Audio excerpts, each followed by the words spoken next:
Identification. Religion is not on an identification card. Your DNA results are not on an identification card. Huh? What's on your identification card? A picture of you. What's a picture of you? Your appearance. What is appearance in the genetic terminology? Phenotype. Okay? Phenotype, appearance, ID, identification. How will you identify? So if black people is defined as wide nose and woolly hair and prognostic jaw, if they're looking for a black person, they're going to look past these persons. That's how that works. You know? I mean, if you're looking for a green ball, you go past the red balls. It's not just, I guess that is, I mean, you're looking for something. You know? So when you're looking to put people in chains, they say, hey, only get the ones that have wide noses and prognostic. Because remember, you can always cover your hair. Hair can be cut at a whim. Hair can be cut or covered. So they're not calling you Jareer based on seeing your hair. They're calling you Jareer based off hearing your voice. It's called ear witness. You got eye witness. You got eyewitness and ear witness. Meaning you can identify by way of eye, or you can identify by way of listening. That's part of your physical realm. That's called the 5 goddamn senses. So remember, when we're dealing in religion, you're dealing in visions, dreams, and beliefs and faiths. That don't meet the physical realm. Only thing physical about these places is they name in physical environments, from wandering the desert, being in a mountain cave. That's it. Let's run this gauntlet though. But for those who don't know, this is a elliptorine nose, this is a narrow nose, and the orthognostic jaw means straight jaw. We are called prognostic, that means forward jaw. We are platurine, that means wide, broad nose. That's a elliptorine nose, defined as a Caucasoid Indo-European Polynesian trait. L3 mitochondria, which is a non-African mitochondria. E1B1B haplogroup, which is an Afro-Asiatic Indo-European SLC light-skin gene haplogroup. So I gave you the mother and the daddy. And it ain't ours, because we dealing in L1, L2, Bantu, Central, Niger, Congo, West Africa. EU melanin, black and brown. Huh? Rectangular orbital openings. Eulatriae, woolly hair. Stop it. Bigger teeth, most movable toes. So they document us because they open this all up. Our toes don't move the same. Our calf muscles not the same length. Bone density, muscle density, all that shit is not the same. So we got to point that out. We got to point out the pointy noses and how they're on top, literally, figuratively, symbolically. Whether they're in the damn mountaintop, high altitude top, points and tops and pyramids and mountains and monuments and monoliths. They dealing with a bunch of sky daddy fuckery. Let's call it what it is.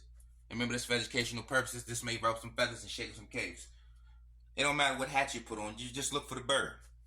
And remember, this nose is defined as an Aquilian nose. So this is defined as a bird nose. So remember, we got the Sandman. The Sandman is the desert man. Arid climates. If you look at their climates, they're only in arid temperatures. So when we talk about climate and we talk about habitat and we talk about people assigned to the environmental habitat where they're biologically compatible, it's about you being compatible with the damn environment. But for them, they made the environment compatible with them by climate changing and shit. Let's run a gauntlet. So you got to pay attention to the small things like the word light. Remember, the light skin gene is a recent gene. Light skin gene is SLC.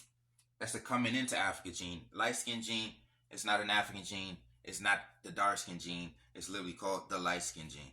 It's called light. And remember, the L3 mitochondria, that's a non-African gene, creators of all non-African. So this same haplogroup, same mitochondrial situation, L3 to M and N, to everybody that's not African, haplogroup, as well as you having an Aquilian bird nose associated with Semitic Hamitic bloodline. So they're associating a physical feature with the bloodline. They're associating a physical feature with the bird. So you're associated with a bird and a bloodline in the Semitic Hamitic situation. is coming out of a Bible, Dead Sea Scroll, out of the caves in Mesopotamia. So we back to the caves. Back to the caves. So look, Haile Selassie, Aquilian nose, light skin. You're known for light. They had to mention the light, and they had to mention the bird. These birds are mainly light god birds, or god birds that turn into light. Either way, the gods turn into birds. They speak the language of birds, and Allah and God holds up the birds. So it's a lot of pro-bird and everything, where they speaking language of birds and the witchcrafts, Harry Potter shit, the Shazam, DC Comics. Everybody's talking to birds. Norsemen, Odin and Zeus turning into birds. Odin turning into birds. Loki turning into birds. Everybody's turning into birds. And what's an angel? Got bird wings on their back. Follow the feather. Let's follow the feather. See, we got to watch all of them. Even when they try to play the conscious game, you got to look for the pointed nose. You got to look for the bird. Just look for the pointed nose and the bird. And the bird. And also, it's this one Indian guy said he wears dreads to hide his silky hair. So you got to be mindful of people with dreads. It can hide their silky, smooth, wavy, good hair. Let's run the gauntlet. Remember, we already exposed that Aquilian and Roman nose are interchangeable per their own documentation. Aquilian and Roman are essentially interchangeably both describing the same shape. You're describing the same shape, but the difference is you assign the shape to a people and a place instead of a bird. Hello?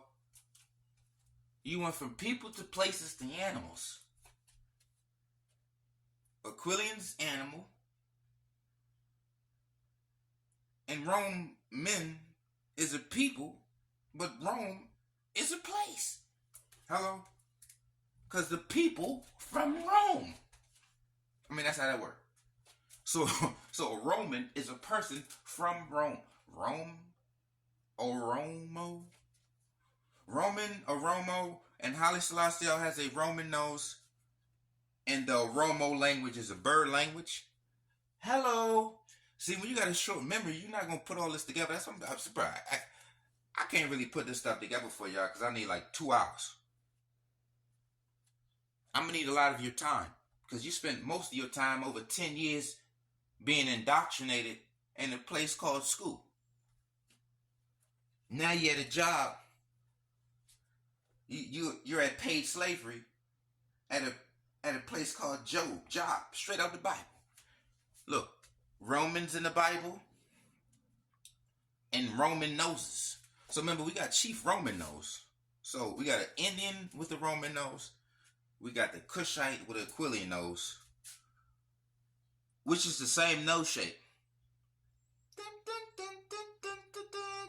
And remember, the Indians dress like birds, so they throw feathers in their head. And he said he got a bird nose, and they're dressed like birds. They're dressed like birds. They name their nose birds. Let's run this gauntlet. Look, many articles said he has an Aquilian nose. I pulled multiple articles. Type in Aquilian nose and type in Haile Selassie. Do your own research. Don't talk to me. Talk to the people that's publishing this in the newspapers, because we're talking about the newspapers. Documents, historical documents, have the same nose shape as in the Horn of Africa and in North America. And you're Indian, and you're Cushite. But you are of the same Lipterine nose family. And you're both Agilics. Both soft hair texture. That's why we got to get up in them caves. You got a cave named after a refugee that's not even indigenous to Africa. You got a cave named after a foreign refugee. First and foremost, it's a cave. 2, it's named after a refugee, which is an Islamic center, an Islamic shrine, which is a holy place. Holy smokes, you got a holy cave. Huh? In the Quran, it talks about Al-Haq, the cave. The cave. Huh? So what do they be like, what do you mean by the cave? What do you think I mean by the cave? When I say your cave. A cave allowing in their fellow cave members, cave companions. Cave, please.